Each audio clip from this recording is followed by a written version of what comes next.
तो शुक्र है विपक्ष सड़क पर तो उतरी। राहुल गांधी ने भारत जोड़ो यात्रा शुरू की, इसका मकसद राजनीति भी है। मगर आज मैं कार्यक्रम में आपको बतलाने वाला हूं कि भारतीय जनता पार्टी की चुनावी मशीनरी किस तरह से काम करती है। मैं जानता हूं कि बीजेपी के आलोचक कहते हैं कि भारतीय जनता पार्टी जो चुनाव है वो सिर्फ लोगों को बांट के, साम दाम दंड भेद से, सीबीआई, इनकम टैक्स और ईडी का इस्तेमाल करके चुनाव जीतती है। नहीं, भारतीय जनता पार्टी की एक चुनावी मशीनरी भी है जो बहुत ही तेजी से, निर्ममता से काम करती है। इस वक्त जब मैं आपसे बात कर रहा हूं दोस्तों, देश के गृह मंत्री अमित शाह जोधपुर में मौजूद हैं। साल 2023 में राजस्थान में चुनाव होने वाले हैं और राजस्थान में दो चीजें हो रही हैं। अमित शाह जोधपुर में हैं जहां वो पिछड़ी जातियों का सम्मेलन कर रहे हैं। अमित शाह राजस्थान के जिस हिस्से में है ना दोस्तों, यहां पर अशोक गहलोत का गढ़ माना जाता है, क्योंकि आप जानते हैं खुद अशोक गहलोत पिछड़ी जाति से आते हैं और पश्चिमी राजस्थान कहीं ना कहीं भारतीय जनता पार्टी की कमजोरी मानी जाती है। अमित शाह अभी से यहां काम कर रहे हैं और मैं आपको बता दूं कि यह जगह दरअसल गजेंद्र सिंह शेखावत की कंस्टिट्यूएंसी भी है। यहां पर अमित शाह कई किस्म की रैलीज कर रहे हैं। वो अपने बूथ लेवल कार्यकर्ताओं को संबोधित कर रहे हैं और उस संबोधन का मकसद साफ है कि उन्हें प्रेरणा से भरा जाए, उन्हें इंस्पायर किया जाए ताकि अगले साल जो चुनाव होने वाले हैं उस पर फोकस किया जाए। मगर क्या अमित शाह सिर्फ यही कर रहे हैं? बोलो भारत माता की। अभी वो राहुल बाबा भारत जोड़ो यात्रा लेकर निकले हैं। विदेशी जर्सी पहनकर, विदेशी टी शर्ट पहनकर भारत जोड़ने निकले हैं। मित्रों, मैं उनको और कांग्रेसियों को उनका संसद का भाषण का एक वाक्य याद कराता हूं, भारत राष्ट्र है ही नहीं। मैं आपको याद दिलाना चाहूंगा कि राजस्थान में नींव पिछले 2-3 सालों से पड़ रही है। कुछ दिनों पहले आपको याद होगा कि किस तरह से अलवर के अंदर भारतीय जनता पार्टी की नगर पालिका ने वहां पर एक पुराना मंदिर गिराया था।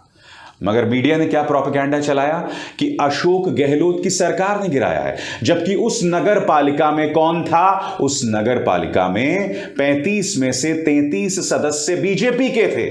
बावजूद इसके हमला किस पर किया गया? राजस्थान की गहलोत सरकार पर। तो एक तरफ भारतीय जनता पार्टी जमीन पर भी काम कर रही है, जो कि हम जोधपुर में देख रहे हैं, मगर दूसरी तरफ प्रचार तंत्र के जरिए लगातार अशोक गहलोत पर निशाना साधा जा रहा है। आपको याद होगा कि किस तरह से टाइम्स नाउ नव भारत के एक एंकर ने कहा था कि जब तमाम मकानों को गिराया जा रहा था तो एक मुसलमान के मकान को छोड़ दिया गया, मगर एक हिंदू महिला के मकान को गिरा दिया गया। सरासर झूठ। यह खबर गलत थी। इस खबर को टाइम्स नाउ नव भारत को हटाना पड़ा था, मगर अशोक गहलोत सरकार ने कुछ नहीं किया। कायदे से एफआईआर दर्ज होनी चाहिए थी। उस पत्रकार को कुछ दिनों के लिए हवालात की सैर करानी चाहिए थी, मगर नहीं किया गया। मगर दूसरी तरफ आपने देखा होगा भारतीय जनता पार्टी की सरकार अपने विरोधियों पर किस तरह से निशाना साधती है, उन्हें लंबे समय तक जेल में रखती है। कई मिसालें आपके सामने।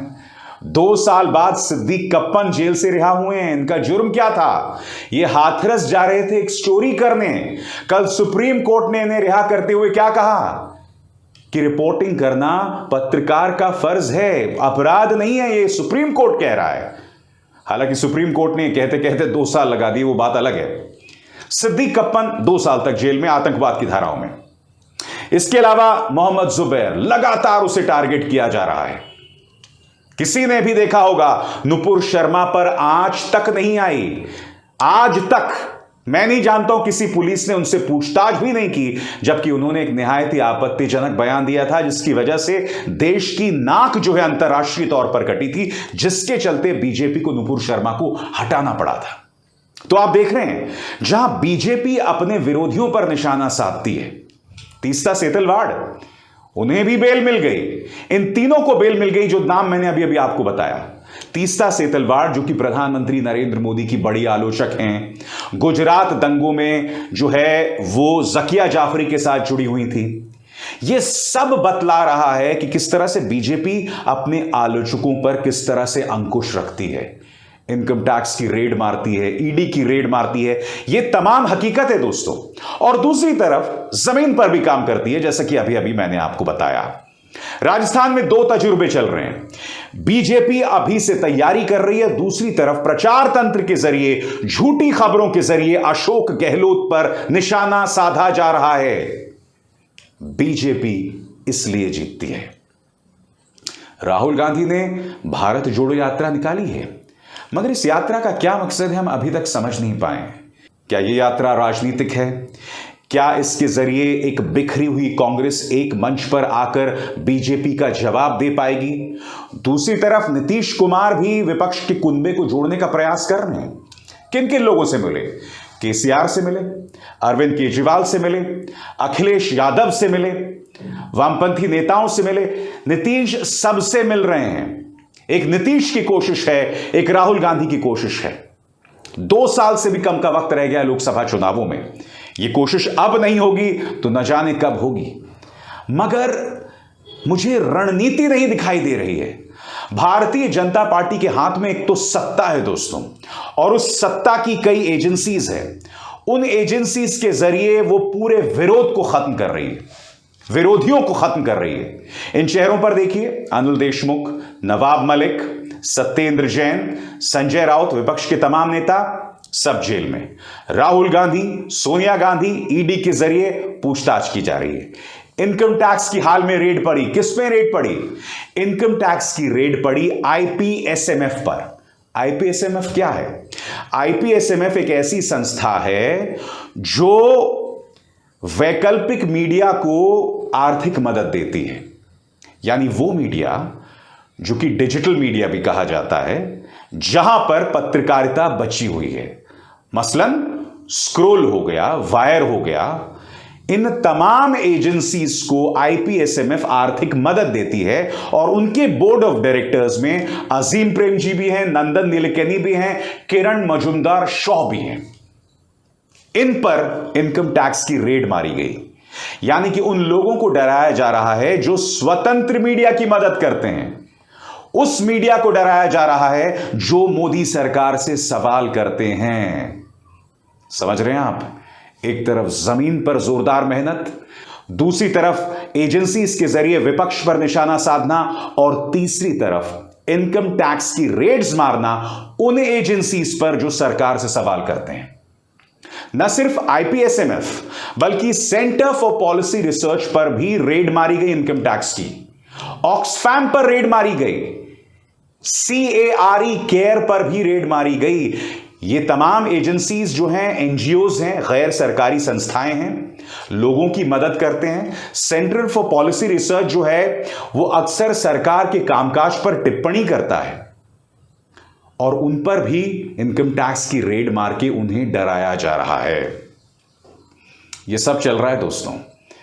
ऐसे में आप समझ लीजिए कि जब तक विपक्ष एक पुख्ता रणनीति लेकर नहीं आएगी, वो बीजेपी को नहीं हरा सकते, क्योंकि बीजेपी कई सिरों पर काम कर रही है, कई स्तरों पर काम कर रही है।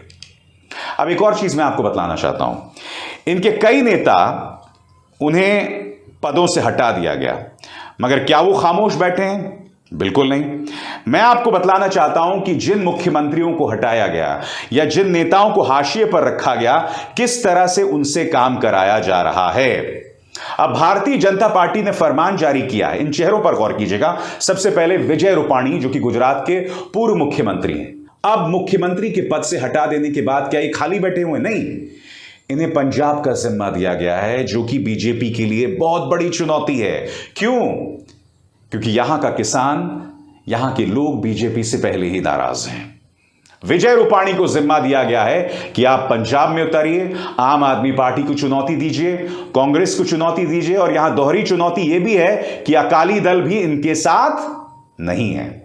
विजय रूपाणी क्या खाली बैठे हुए? नहीं, उन्हें भी काम पे लगा दिया गया है। अब आगे देखिए, आपके स्क्रीन पर बिप्लब देब, जो कि त्रिपुरा के पूर्व मुख्यमंत्री हैं, क्या ये खाली बैठे हुए हैं? इन्हें त्रिपुरा की चीफ मिनिस्टरशिप से हटा दिया गया था। इन्हें जिम्मा किसका दिया गया है? इन्हें हरियाणा का जिम्मा दिया गया है, जहां विधानसभा चुनाव 2024 में है, यानी लोकसभा चुनावों के बाद बिप्लब देब को कहा गया है कि आप हरियाणा का जिम्मा संभालिए। अब प्रकाश जावड़ेकर, इन्हें मंत्री पद से हटा दिया गया है। इन्हें जिम्मा किसका दिया गया है? केरल का जिम्मा दिया गया है। अब इस चेहरे पर गौर कीजिए, महेश शर्मा। महेश शर्मा को किसका जिम्मा दिया गया है? महेश शर्मा को जिम्मा दिया गया है त्रिपुरा का। वो त्रिपुरा जहां पर ममता बनर्जी की तृणमूल कांग्रेस जो है वो लगातार अपना प्रभाव बढ़ा रही है, वहां पर महेश शर्मा को भेजा गया है कि आप पार्टी की कमान संभालिए, वहां पर जमीन पर काम कीजिए, स्थानीय नेताओं के साथ काम कीजिए, मेहनत कीजिए। यानी कि जिन नेताओं को पार्टी ने अहम पदों से हटा दिया, उनका भी इस्तेमाल किया जा रहा है। आगे देखिए, आपके स्क्रीन पर है बिहार के पूर्व मंत्री मंगल पांडे। अब बड़े बेआबरू होकर बीजेपी जो है वो बिहार उसने गवा दिया, मगर मंगल पांडे को भेजा गया पश्चिम बंगाल और उनका साथ देंगे बीजेपी के झूठ तंत्र बीजेपी के आईटी सेल के प्रमुख अमित मालवीय। इन्हें जिम्मा दिया गया है कि आप पश्चिम बंगाल में पार्टी की बागडोर संभालिए और काम कीजिए। उसी तरह से बिहार की जिम्मेदारी दी गई है महाराष्ट्र की पृष्ठभूमि के पार्टी के महासचिव विजय तावड़े को। विजय तावड़े, जिनका जिम्मा था पहले हरियाणा, उन्हें जिम्मा दिया गया है बिहार का। झारखंड में भेजा गया है इस नेता को, जिनका नाम है लक्ष्मीकांत वाजपेयी। यहां पर जैसा कि आप जानते कि हेमंत सोरेन जो है वो लगातार बीजेपी पर आरोप लगा रही है कि पैसे के बल पर उनके विधायकों को खरीदने की कोशिश की जा रही है। हेमंत सोरेन ने भी पलटवार किया, उन्होंने विश्वास मत हासिल कर लिया, वहां पर जीत हासिल कर ली। फिर आपको याद होगा एक आईएएस अफसर को गिरफ्तार किया गया था, पूजा सिंघल।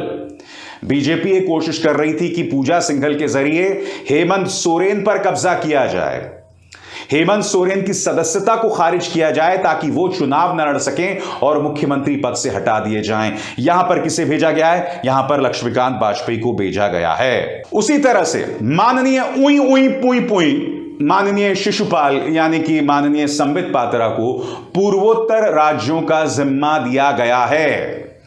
पार्टी इन तमाम नेताओं का इस्तेमाल कर रही है और आप देख सकते हैं बीजेपी ने बाकायदा वो लिस्ट जारी की है जिसमें लिखा हुआ है भाजपा राष्ट्रीय अध्यक्ष श्री जेपी नड्डा ने विभिन्न राज्यों के प्रभारी और सह प्रभारी नियुक्त कर दिए हैं। मैं आपसे पूछना चाहता हूं, क्या विपक्ष इस तरह की मेहनत कर रहा है? देखिए, बहुत आसान है कहना कि बीजेपी ईवीएम हैक कर देती है, बीजेपी वोटर्स लिस्ट से लोगों के नाम गायब कर देती है, बीजेपी सामदाम दंड भेद से पैसे का इस्तेमाल करती है, मगर बीजेपी मेहनत भी करती है। बीजेपी के दिमाग में हमेशा चुनाव चलते रहता है, गवर्नेंस नहीं चलता, वो एक अलग बात है। विपक्ष को भी इसी तरह की चुनौती देनी पड़ेगी, विपक्ष को भी 24 घंटे मेहनत करनी पड़ेगी। ऐसा काम नहीं चलने वाला है कि आप छुट्टी पे चले जाएं, फिर जब आपका मन हो आप यहां लौटें। आपको एक्टिव होना पड़ेगा। आपको बीजेपी जिस तरह से टारगेट कर रही है उसी को अपना हथियार बनाइए, उसी को अपना ताकत बनाइए और जनता के बीच जाइए। जनता के बीच जाइए तो सही। और मेरा मशवरा, मेरी अपील जो है अखिलेश यादव जैसे नेताओं से है, आदित्य ठाकरे जैसे नेताओं से है। ममता बनर्जी पिछले कुछ दिनों से शांत हो गई हैं, हालांकि फिर वो सक्रिय होने की कोशिश कर रही हैं। इन तमाम नेताओं से कि आप जाइए, जमीन पर जाइए और मेहनत कीजिए, क्योंकि आप इस देश की जनता के साथ नाइंसाफी कर रहे हैं। लोकतंत्र में एक मजबूत विपक्ष होना चाहिए। अगर विपक्ष ही मर जाएगा तो लोकतंत्र किस काम का? और आप जानते हैं जेपी नड्डा पहले ही कह चुके हैं कि हम जैसे जैसे हमारी ताकत बढ़ेगी वैसे वैसे क्षेत्रीय दल खत्म हो जाएंगे। यह बहुत ही खतरनाक सोच है और विपक्ष को आगाह रहना होगा, विपक्ष को मेहनत करते रहनी होगी, तभी आप अपनी राजनीतिक छाप छोड़ पाएंगे और लोकतंत्र का सम्मान कर पाएंगे। अभिसार शर्मा को दीजिए इजाजत। नमस्कार।